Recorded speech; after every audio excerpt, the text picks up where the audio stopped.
Hey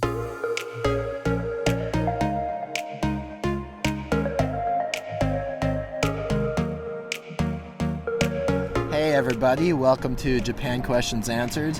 We're going to have a romantic date today because we had a very busy November and we deserve a break, right Akina? Yeah, we have to treat ourselves once in a while, right? Yep, so we're in Odaiba, Tokyo, and this is actually our first time coming here together before. So we're going to a special place called TeamLab Borderless. Yeah, this is like some kind of odd light show experience. We've seen a lot of videos and pictures from there, so we're looking forward to checking it out, and without further ado, let's go. Let's go!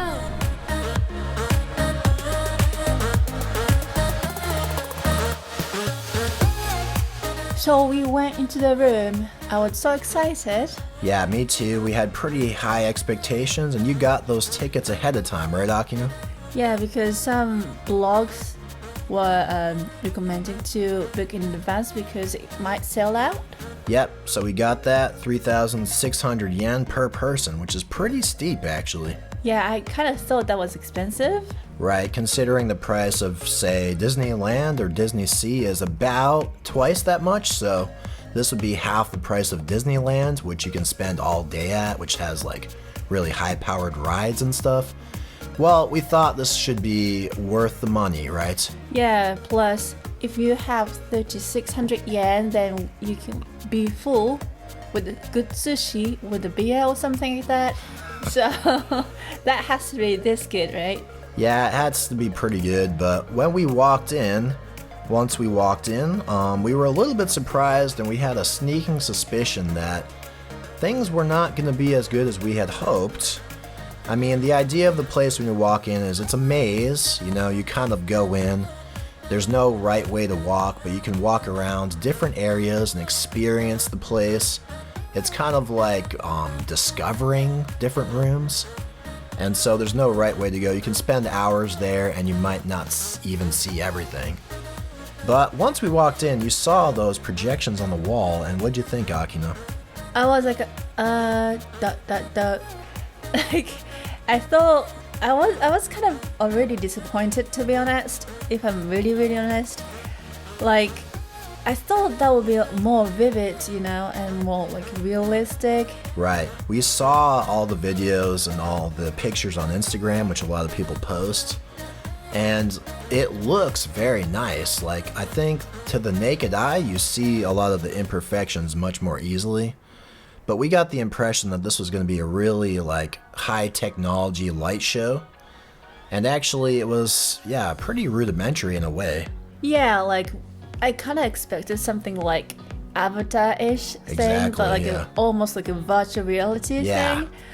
But I could see dots and squares on those light projected images. Yeah. So it looks really artificial and computational. Yeah, very artificial. And it's supposed to be interactive, so when you touch something, it's supposed to move. Like there's some flower petals, and if you touch them, they're supposed to like disperse.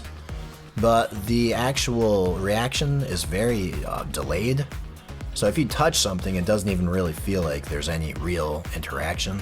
Yeah, call me impatient, but I didn't think that was interactive because it doesn't move when I touch it, you know, like, and I knew that things were interactive, so I was kind of trying to see how things move around the other people, but then it didn't really look too interactive. I thought like it could be interactive maybe, but like it also looked like it just is programmed to move like that, and the person just moved that way. Yeah, it's so delayed that it's hard to see the connection. I did see packs of kids walking around and they were just touching their hand on all the walls. So when the kids walked with their hands on the wall, then you could see that the whole, you know, flower bouquet is being destroyed in their wake. Yeah, in that case you can kind of see an interactive aspect, but not really. Now, aside from those main rooms which you walk through, which are very like box-like, you go to some special rooms, which some of them were nice. We liked that one which is like an infinite waterfall of lights.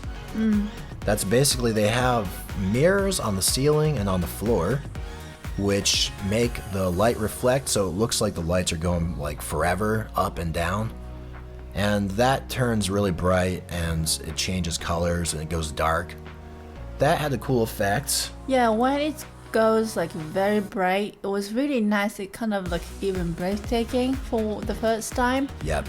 But it doesn't really go bright as much as you want probably. You kind of have to wait for a while. And the thing is, like, you go in and that's a little miniature maze in itself. You're kind of like corralled by the staff who kind of tell you not to stand in the middle, and like they just like kind of force you to go into one corner of the room where everyone is just taking pictures nonstop and videos, so it just feels like very artificial, and it kind of takes you out of the moment to see so many people in there. Yeah, speaking of minders, they give you some notices before you go into some of the special rooms, like don't do this, don't stop, don't whatever Yeah. thing. So you kind of feel like, you know, this is gonna be a cool special room, but your expectations just feel like cuts off. Yeah. And then you have to remember, you know, what you shouldn't do. Exactly. So it's kind of like, again, like... Yeah, it takes you out of the moment. Yeah. So one of the other rooms, which you probably have seen pictures of before, is this room, which has a lot of these balloons and stuff, these like floating objects. Kind of like Tangled. Yeah, they're just an infinite room of floating objects, which you can actually see. You have to wait in line to go there. There's a long partition, which makes it seem like the line could even be longer than when it was when we were there. Wasn't too long when we were there, but they give you only like literally just 60 seconds once you get in that room. You have to make a mad dash to take your Instagram pic real quick. Yeah, some people literally rushed into the room because they knew. And the staff very much kick you out, right? They do. They get you out of there quick, but... Like, your time is out, finished, sorry, leave, please. That's like, The staff all seem to hate their lives. And the picture that we took, like, we got maybe one with no one in the background, but usually it seemed almost impossible with so many people in the room to get a picture without a reflection of a person. I mean, obviously this room is one of the most popular ones, so everyone wants to have a picture in that room because it looks like very, like, you know, Disney-ish from Tangled movie. Yeah. It's pretty cute if you see their pictures, but in reality, people want to take a picture there, the perfect picture, so they will stay in one place for forever. Exactly, yeah. So unless you're in the top in the line and then rush into the room, it's pretty much impossible to take a picture you want to take. Exactly. Now, as far as some of the other rooms, there's one we came across which it has all these things. They kind of look like lily pads or mushrooms or some kind of sprout from a plant. And this is another one that probably looks pretty interesting on video, but to see it in person, you see the pixelation. Various points in my life I've seen pretty nice real forests. So to see this artificial item, which is like probably really dirty from everyone touching it, I guess to me it wasn't as interesting as just seeing something that's actually good in nature. What did you think? Well, now that I see the video, that looks very nice, but I was not really impressed at the site. Yeah. And by that time, I was kind of starting to feel like I was kind of locked up in dark rooms. Yes. And I was starting getting annoyed that there's no direction how to get to places, because you sometimes see some parts of the room and you want to go, then there's a sign that says like no entry, and if you don't know how to get there, I was like, what?